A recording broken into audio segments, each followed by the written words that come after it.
बिस्मिल्लाहिर्रहमानिर्रहीम। अस्सलाम वालेकुम। सुप्रीम कोर्ट ऑफ पाकिस्तान में मिलिट्री कोर्ट्स में सिविलियंस के ट्रायल से मुतल्लिक केस की अहम समाअत आज हुई है और ऐसा लगता है कि अब ये केस सुप्रीम कोर्ट में अपने इख्तिताम की तरफ बढ़ रहा है। वैसे अब इस केस में रहा भी उस तरह से कुछ नहीं है, क्योंकि जितने लोग मिलिट्री कस्टडी में थे उन सबको सज़ाएं सुनाई जा चुकी हैं, कुछ को माफ़ियाँ दी जा चुकी हैं, कुछ पहले फेज़ में बाहर आए, कुछ अभी दूसरे फेज़ में बाहर आए। अभी भी खैर काफ़ी सारे लोग ऐसे हैं जो सज़ाओं के बाद मुख्तलिफ जेलों में मौजूद हैं।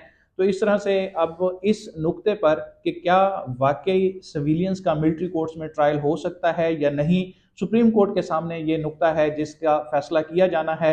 7 रुकनी बेंच ने आज इस केस की समाअत की और इस केस की अहमियत को देखते हुए बाकी तमाम केसेस को लेफ्ट ओवर कर दिया गया और कल भी अब इसी केस को सुना जाएगा और कल के भी जितने केसेस हैं उन सबको भी आज से ही उनकी काज लिस्ट कैंसिल कर दी गई है कि कल भी हम सारा दिन, अदालत ने कहा है कि इसी केस को ही सुनेंगे ताकि इस केस को कंक्लूड किया जा सके। अगर आज की समाअत का सारा अहवाल आपके सामने मैं रखूं तो जस्टिस जमाल खान मंदोखेल की तरफ से काफ़ी ज़्यादा सवालात सामने आए। उनकी जानिब से जो बुनियादी सवालात उठाए गए उसमें उन्होंने ये जो वजारत दिफा के वकील थे ख्वाजा हारिस, उनसे सवालात किए कि वजारत दिफा एग्जेक्टिव का इदारा है, एग्जेक्टिव के खिलाफ अगर कोई जुर्म हो तो क्या वो खुद जज बनकर फैसला कर सकता है। आइन में इख्तियारात की तकसीम वाजे है कि आइन वाजे है कि एग्जेक्टिव अदलिया का किरदार अदा नहीं कर सकता।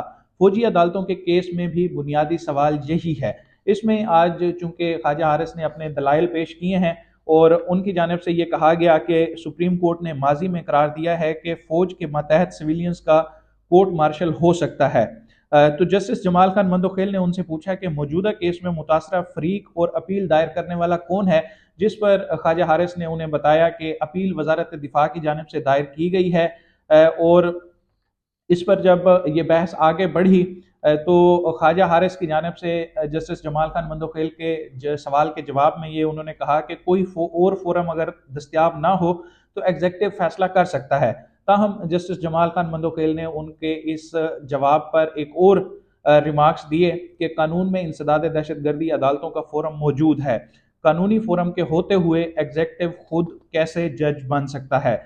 जस्टिस जमाल खान मंदोखेल ने मजीद भी रिमार्क्स दिए हैं, काफ़ी तगड़े रिमार्क्स उनकी जानिब से आए। जस्टिस जमाल खान मंदोखेल बार बार एक ही नुक्ता उठा रहे थे कि आर्मी एक्ट को सिर्फ मुसल्लह अफवाज के मेंबरान तक महदूद किया गया है, फौजी अदालतें इस तारीफ में नहीं आती जो आइन ने अदलिया की है, यानी कि आर्टिकल 175।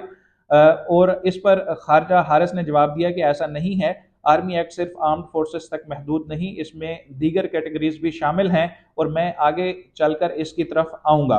तो ये काफ़ी आज इनके दरमियान बहस चलती रही है। ख्वाजा हारिस ने जवाब भी दिए हैं। जमाल खान मंदोखेल ने कहा कि आइन का आर्टिकल 8(3) अफवाज पाकिस्तान के डिसिप्लिन और कारकर्दगी के हवाले से है, क्या फौजदारी मामले को आर्टिकल 8(3) में शामिल किया जा सकता है।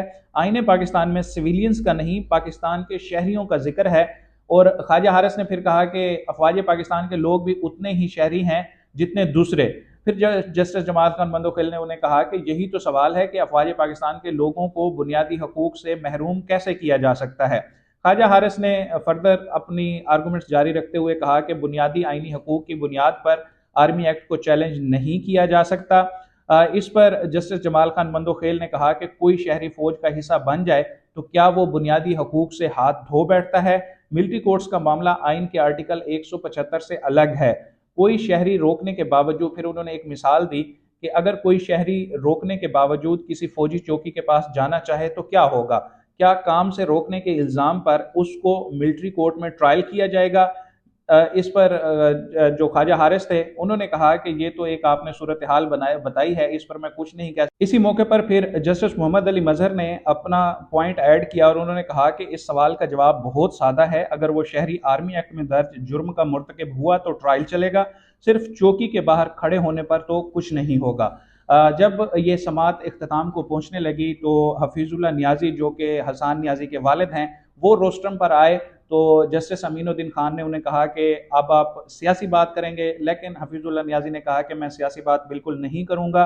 मुल्ज़मान को फैसलों के बाद जेलों में मुंतकिल तो कर दिया गया है, लेकिन आम जेलों में दीगर कैदियों को मिलने वाले तमाम हकूक इन मुल्ज़मान को नहीं दिए जा रहे जिनको मिलिट्री कोर्ट से सज़ाओं के बाद पेश किया गया है। اور انہوں نے کہا کہ قیدیوں سے جیلوں میں رویہ بھی فوج کی حراست کے جیسا ہی ہے۔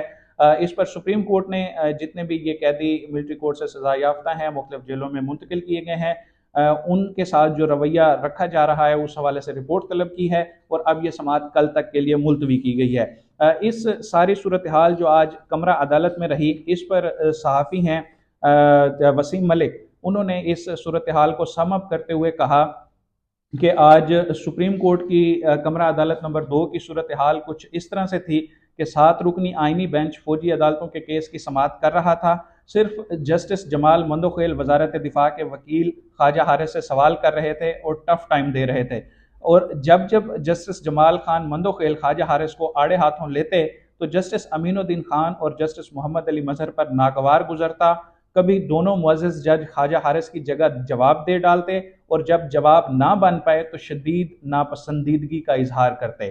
یہ ایک کنکلوڈ کیا تھا، ایک سم اپ دیا تھا ایک کمرہ عدالت کا جو ماحول ہے اس کے حوالے سے صحافی ہیں وسیم ملک، انہوں نے اپنا تجزیہ دیا ہے۔ تو انشاءاللہ کل جو اس سماعت میں پیش رفت ہوگی، جو اپڈیٹس ہوں گی، وہ بھی آپ تک شیئر کریں گے، پہنچائیں گے۔ اب تک کے لیے اتنا ہی، مجھے دیجیے اجازت، اللہ حافظ۔